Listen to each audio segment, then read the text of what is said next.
President ট্রাম্পের গণবিরোধী ও অভিবাসন বিরোধী পদক্ষেপের পাশাপাশি বিভিন্ন সিটিতে সেনা মোতায়েনের সিদ্ধান্তের প্রতিবাদে ১ সেপ্টেম্বর সোমবার সারা আমেরিকায় ৯০০-র বেশি স্থানে বিক্ষোভ কর্মসূচি ঘোষণা করেছে শ্রমিক সংগঠন AFL-CIO।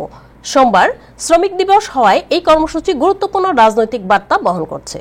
শিকাগো টিচার্স ইউনিয়নের ভাইস প্রেসিডেন্ট জ্যাকসন পোটার জানিয়েছেন, শ্রমিক দিবসে এই কর্মসূচি শ্রমিকদের অধিকার রক্ষার জন্য বিশেষ গুরুত্ব বহন করছে।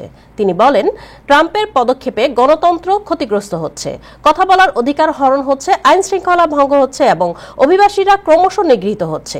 এই অবস্থাকে আমরা মেনে নিতে পারি না।